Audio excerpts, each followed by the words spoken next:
Doha వేదికగా జరిగిన Asia cup rising stars టోర్నమెంట్లో భారత్ ఏ జట్టు ఎట్టకేలకు సెమీఫైనల్ బర్త్ను ఖాయం చేసుకుంది. పాకిస్తాన్ చేతిలో ఎదురైన పరాభవం నుండి పాఠాలు నేర్చుకుని నేడు జరిగిన కీలక మ్యాచ్లో ఒమన్పై 6 వికెట్ల తేడాతో విజయం సాధించింది. అయితే ఈ విజయం అంత సులభంగా అయితే రాలేదు. ఒమన్ బౌలర్లు విసిరిన సవాల్ను ఛేదించడంలో భారత టాప్ ఆర్డర్ మరోసారి తడబడింది. ఇలాంటి క్లిష్ట పరిస్థితుల్లో జట్టును ఆదుకున్నది మాత్రం యువ ఆల్రౌండర్ హర్ష్ దూబే. అతను ఈ మ్యాచ్లో నిజమైన ఆపద్బాంధవుడిగా నిలిచారు. ఈ విజయంలో హర్ష్ దూబే పాత్ర గురించి ఎంత చెప్పినా తక్కువే. బౌలింగ్లో పొదుపుగా బౌలింగ్ చేయడమే కాకుండా బ్యాటింగ్లో జట్టు పీకల్లోటు కష్టాల్లో ఉన్నప్పుడు క్రీజులోకి వచ్చి బాధ్యతాయుతమైన ఇన్నింగ్స్ ఆడాడు. ఒకవైపు వికెట్లు పడుతున్నా మరోవైపు స్కోర్ బోర్డును నడిపిస్తూ 41 బంతుల్లోనే అజేయ అర్ధ సెంచరీ సాధించాడు. ఈ యువ ఆటగాడు ఎస్ఆర్హెచ్ జట్టులో ఉండటం రాబోయే ఐపీఎల్లో ఆ జట్టుకు బాగా కలిసిరానుంది. నమన్ ధీర్ మరియు నెహాల్ వధేరాలతో కలిసి హర్ష్ దూబే నెలకొల్పిన భాగస్వామ్యాలే భారత్ను గెలుపు తీరాలకు చేర్చాయి. అతని ఆల్రౌండ్ షో లేకపోతే భారత్ పరిస్థితి మరోలా ఉండేది. భారత్ సెమీఫైనల్ చేరినప్పటికీ జట్టు ముందున్న మార్గం పూలబాట కాదు, ముళ్లబాటలా కనిపిస్తోంది.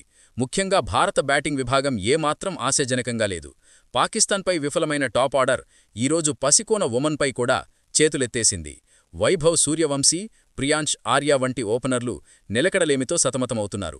లీగ్ దశలో ఒమన్ వంటి జట్లపై మిడిల్ ఆర్డర్ ఆదుకుంది.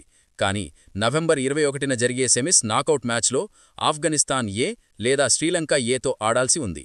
ఇండియా గనక ఇలాంటి తప్పులు చేస్తే సెమీస్లో భారీ మూల్యం చెల్లించుకోక తప్పదు. ఒకవేళ సెమీస్లో గెలిచినా ఫైనల్స్లో పాక్తో తలపడాల్సి వస్తే అప్పుడు కూడా ఇలాంటి ఆటతీరుతో ఆడితే పాక్ చేతిలో మళ్లీ ఓటమి ఖాయం.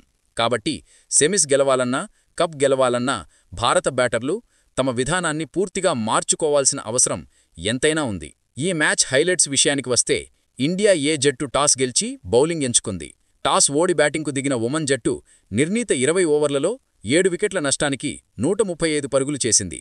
మ్యాచ్ ఆరంభం నుండే భారత బౌలర్లు కట్టుదిట్టమైన లైన్ అండ్ లెంగ్త్తో బౌలింగ్ చేస్తూ ఒమన్ బ్యాటర్లపై ఒత్తిడి పెంచారు. ఫలితంగా ఒమన్ టాప్ ఆర్డర్ బ్యాటర్లు భారీ స్కోర్లు చేయడంలో విఫలమయ్యారు. పిచ్ నుండి లభించిన సహకారాన్ని భారత పేసర్లు మరియు స్పిన్నర్లు చక్కగా వినియోగించుకున్నారు. దీంతో ఒమన్ ఇన్నింగ్స్ నెమ్మదిగా సాగింది. ఒమన్ బ్యాటింగ్ విషయానికి వస్తే ఆ జట్టు ఆల్రౌండర్ వసీం అలీ ఒంటరి పోరాటం చేశాడు. ఒకవైపు వికెట్లు పడుతున్నా వసీం అలీ క్రీజ్లో నిలదొక్కుని బాధ్యతాయుతమైన ఇన్నింగ్స్ ఆడాడు. అతను అద్భుతమైన అర్ధ సెంచరీతో 55 పరుగులు చేసి అజేయంగా నిలిచి జట్టును ఆదుకున్నాడు. ఒమన్ ఇన్నింగ్స్లో ఇదే అత్యుత్తమ ప్రదర్శన. అతనికి మిగతా బ్యాటర్ల నుండి సరైన సహకారం లభించకపోయినప్పటికీ చివర్లో కొంత పోరాట పటిమ చూపించి జట్టు స్కోరును 135 పరుగుల గౌరవప్రద స్థితికి చేర్చగలిగాడు.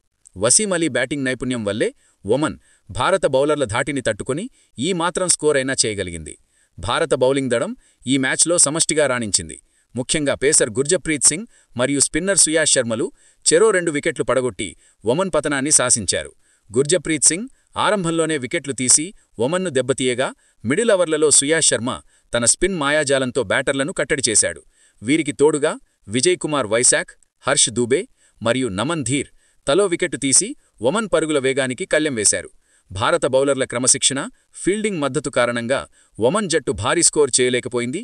ఇది ఇండియా జట్టుకు 136 పరుగుల ఛేదన కలిగిన లక్ష్యాన్ని నిర్దేశించింది.